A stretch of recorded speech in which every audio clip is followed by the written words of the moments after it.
आज हम विकास के स्वरूप की बात करते हैं। कल हमने विकास की परिभाषा, उसकी विशेषताओं के बारे में अध्ययन करा था और भारत में विकास को देखा था। तो आज हम बात करते हैं विकास के स्वरूप की।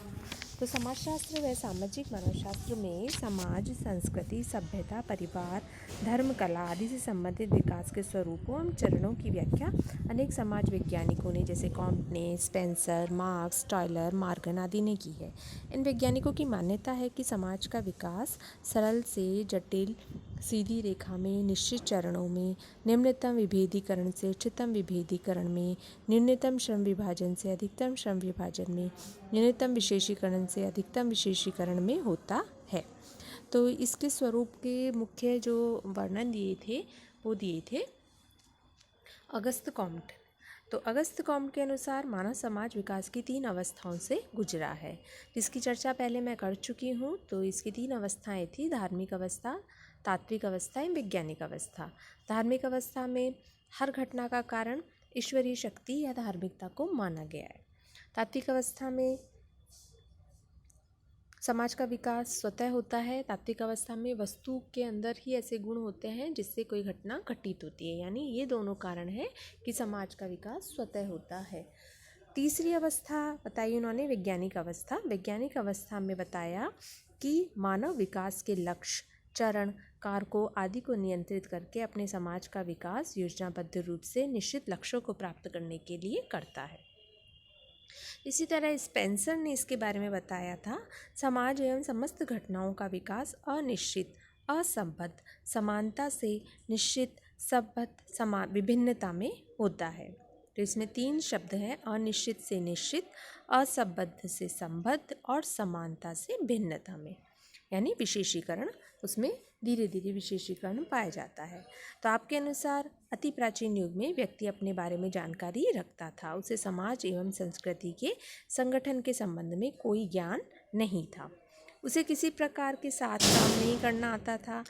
उसी का यह विकास की अवस्था अनिश्चित, असंबद्ध, समानता थी। धीरे धीरे उसके अनुभव, ज्ञान, विचार परिवर्तन होते गए। बाद में श्रम विभाजन की स्थिति आई। जो व्यक्ति जिस कार्य को सबसे अच्छी तरह से कर सकता था वह कार्य उसे करने को दिया गया। तो इस प्रकार सब मिलकर योजनाबद्ध रूप से निश्चित लक्ष्यों को प्राप्त करने लगे। यह मानव समाज के विकास की स्थिति निश्चित संबद्ध भिन्नता कहलाई। नेक्स्ट हम बात करते हैं कार्ल मार्क्स की। तो कार्ल मार्क्स ने इसके विभिन्न चरण बताए। फर्स्ट था जनजातिवाद। जनजातिवाद के अंतर्गत मार्क्स ने सामाजिक विकास के क्रम में सर्वप्रथम अवस्था जनजाति बताई थी। इस जनजातिवाद में समाज शिकार, मछली पकड़ना, कृषि प्रधान होता था। मुख्य रूप से समाज पितृसत्तात्मक होता था। श्रम विभाजन एक विस्तृत परिवार अवस्था के रूप में मिलता था।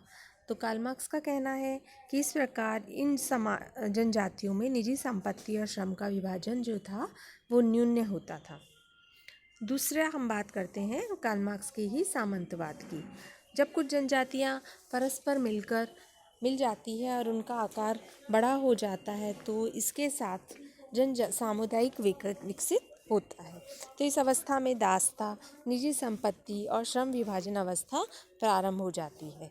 कृषि में भी कुछ कमी आती है, सामंतवाद आ जाता है, भूमि पर आधारित अर्थव्यवस्था विकसित हो जाती है एवं धनी कृषि में नियंत्रण करते हैं। तो मार्क्स के अनुसार यह संरचना भी अपूर्ण संरचना ही कहलाती है। नेक्स्ट था, तो मार्क्स के अनुसार मार्क्स ने इसके बारे में बताया था कि धनी कृषि पर नियंत्रण करता है और आवश्यकताएं बढ़ जाती हैं, जिसके फलस्वरूप उत्पादन आर्थिकी की आवश्यकता भी पड़ती है। नेक्स्ट मार्क्स ने बताया था पूंजीवाद। तो इस उपयुक्त विकास के फलस्वरूप पूंजीवाद का विकास होता है, जिसमें मार्क्स का कहना था कि पूंजीवाद ऐसी व्यवस्था होती है जिसका स्रोतों पर आधिपत्य हो जाता है। यह आधिपत्य उत्पादन के साधनों पर पूंजी के स्वरूप में स्वामित्व के कारण होता है। तो श्रमिक का श्रम महत्वपूर्ण बन जाता है। समाज 2 वर्ग, मालिक व श्रमिक में बढ़ जाता है। जिस प्रकार से जनजातिवाद से सामंतवाद और सामंतवाद से पूंजीवाद में विकास हो रहा है, उसी प्रकार पूंजीवाद की अवस्था भी स्थिर नहीं रहती है। तो मार्क्स का मत था कि अधिक उत्पादन अलगाव के बढ़ने की समस्याओं के फलस्वरूप पूंजीवाद में परिवर्तन आ जाता है। इसी प्रकार कल्पनालोकीय समाज की बात करें तो वह समाज ऐसा था जो वर्गहीन था, निजी संपत्ति का लोभ था, पूर्ण सामाजिक व्यक्तित्व था एवं पूर्णतः पुनर्गठन व्यक्तित्व था। इस अवस्था को कल्पनालोकी इसलिए कहा गया है क्योंकि ऐसा कोई भी समाज नहीं हो सकता है जिसमें वर्ग ना पाया जाए। नेक्स्ट हम बात करते हैं मॉर्गन की। तो मॉर्गन ने विकास का बताया था कि सरलता से धीरे धीरे यह जटिलता की ओर होता है। मानव समाज के विकास के 3 स्तर होते हैं। मानव संस्कृति अरण्य अवस्था होती है, दूसरी असभ्य अवस्था आती है और तीसरी आती है सभ्य अवस्था। तो इस प्रकार प्रत्येक स्तर को निम्न, मध्य, उच्च स्तरों में विभाजित किया गया है। अरण्य अवस्था में के निम्न स्तर में मानव की उत्पत्ति हुई है, मध्य स्तर पर उसने आग जलाना व मछली का शिकार करना सीखा है एवं उच्च अवस्था में धनुष बाण आदि का आविष्कार हुआ है। तो विकास की दूसरी अवस्था बर्बरता थी जिसमें निम्न स्तर पर बर्तन बनाने की कला, मध्य स्तर में पशुपालन व कृषि का कार्य एवं तीसरे उच्च स्तर जो था वो लोहे का प्रयोग एवं हथियार व उपकरण बनाना था। तो ये मार्क्स ने अपने विकास की अवस्थाएं बताई।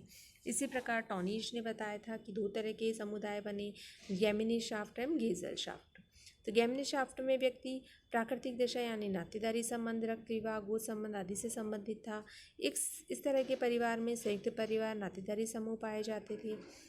जबकि गेजल शाफ्ट जिसे उन्होंने समाज बोला, इसमें व्यक्ति का निजी स्वार्थ होता था, सर्वजन इच्छा का अभाव होता था एवं इस समाज में सभी उत्पादनों का मूल्य उत्पादन में लगे श्रम से किया जाता था। तो दुर्खिम की यदि हम बात करें तो दुर्खिम ने भी विकास के 2 प्रकार बताए थे। यांत्रिक एकता से सावयवी एकता में विकास, यानी यांत्रिक विकास। दुर्खिम ने प्रथम प्रकार की एकता को यांत्रिक एकता कहा, जो कि प्राचीन, सरल, छोटे, अविकसित व आदिम व पिछड़े हुए समाज होते थे। ये समाज आकार में छोटे होते थे, इनकी जनसंख्या घनत्व बहुत कम होता था, ये छोटे से भौगोलिक क्षेत्र में बसे होते थे, इनकी आवश्यकताएं बहुत सीमित तथा एक जैसी होती थी। व्यक्ति का व्यक्तित्व स्वतंत्र नहीं होता था, वह समूह के व्यक्तियों में घुल मिल जाते थे। इनमें एकता का कारण सभी क्षेत्रों में एकरूपता का होना है, इसलिए दुर्खिम ने एकरूपता पर आधारित एकता को यांत्रिक एकता बताया है। इसी प्रकार सावयवी एकता की बात करें तो सावयवी एकता जटिल, विकसित, आधुनिक तथा प्रौद्योगिक समाजों में विद्यमान है। इन समाज के सदस्यों में सभी क्षेत्रों में विभिन्नताएं पाई जाती है तथा प्रतिकारी कानून व्यवस्था मिलती है। इन समाजों में भिन्नता का कारण श्रम विभाजन एवं विशेषीकरण होता है। ये सावयवी एकता वाले समाज आकार में बड़े होते हैं तथा इनकी जनसंख्या एवं जनसंख्या घनत्व यांत्रिक एकता वाले समाजों की तुलना में अधिक होता है। तो इस प्रकार विकास की ये स्वरूप बताए दुर्खिम ने। अब हम नेक्स्ट उसमें बात करते हैं विकास के स्वरूप के बारे में। तो धारणीय विकास की संकल्पना ये बहुत इम्पॉर्टेंट है। इस संकल्पना का विकास समाजशास्त्र में 1981 में हुआ था, ठीक है। और इस संकल्पना के उद्भव एवं अध्ययन का कारण था विकास पर्यावरण वाद विवाद, अर्थात विकास की प्रक्रिया के कारण पर्यावरण का दोहन इस प्रकार हो रहा है कि भविष्य में विकास के लिए प्राकृतिक संसाधन पर्याप्त मात्रा में उपलब्ध नहीं हो पाएंगे। यानी विकास की योजनाओं में जल प्रदूषण, वायु प्रदूषण, मृदा प्रदूषण, ध्वनि प्रदूषण, रेडियोधर्मी प्रदूषण आदि के प्रमुख कारण हैं। तो धारणीय विकास के संकल्प की और अधिक जानकारी से पहले हम इसके अर्थ व परिभाषा के बारे में बात करते हैं। धारणीय विकास एक ऐसा विकास है जो भावी पीढ़ियों की निजी आवश्यकताओं की पूर्ति की क्षमता में समझ जाता है और उसके किए बिना वर्तमान की आवश्यकताओं को पूर्ण करना, यानी वर्तमान की आवश्यकताओं की पूर्ति के लिए पर्यावरण का दोहन जितना चाहो करो, भविष्य की पीढ़ी को अपनी आवश्यकताओं की पूर्ति के लिए प्राकृतिक साधन उपलब्ध हो या ना हो। यानी हमें विकास इस प्रकार करना चाहिए कि हमारे विकास से हमारे भविष्य में आने वाली पीढ़ियों की प्राकृतिक संसाधनों में कमी ना आए। यानी हमें इस प्रकार संतुलित विकास करना चाहिए जिससे भविष्य में आने वाली पीढ़ियों को भी प्राकृतिक संसाधनों की उपलब्धता मिले। इस प्रकार नेक्स्ट हम बात करते हैं विकास के स्वरूप के बारे में। तो विकास के स्वरूप में आता है संकल्प और उद्भव कि धारणीय विकास का किस प्रकार उद्भव हुआ था। तो यह विश्व युद्ध के बाद आर्थिक विस्तार एवं मौद्रीकरण की प्रक्रिया तीव्र हुई। इस स्थिरता के कारण प्राकृतिक संसाधनों का दोहन भी बहुत अधिक स्तर पर हुआ, जिससे वायु, जल, मृदा प्रदूषण बढ़े और धीरे धीरे पशु व वनस्पति विलुप्त होने लगे। ओजोन परत कम होने लगी, समुद्रों में जीवों का नाश होने लगा। इन सब के कारण विकास पर्यावरण विवाद खड़ा हुआ और इसमें यह प्रश्न उठा कि प्रकृति से ऊर्जा व कच्चा माल एवं सामग्री की आपूर्ति अगर हम इसी तरह करते रहे तो भविष्य में उनकी आपूर्ति नहीं हो पाएगी। एवं इसलिए इस विकास ये मॉडल आया कि हमें पश्चिमी प्रौद्योगिकी मॉडल जिनका प्रयोग विकासशील राष्ट्र कर रहे हैं, उन्होंने बताया कि हमें विकास इस प्रकार करना चाहिए जिससे कि भविष्य के लिए भी हम वो प्राप्त हो सके। नेक्स्ट हम बात करते हैं धारणीय विकास के घटक।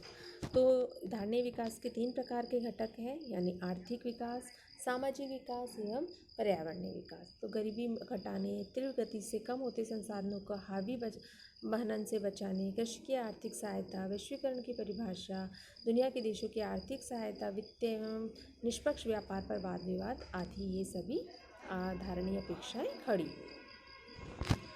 तो इस प्रकार आज हमने धारणीय विकास क्या है, उसके घटक क्या है, इसकी बात की है। कल हम इसकी नीति, उद्देश्य एवं कार्यनीति की बात करेंगे। धन्यवाद।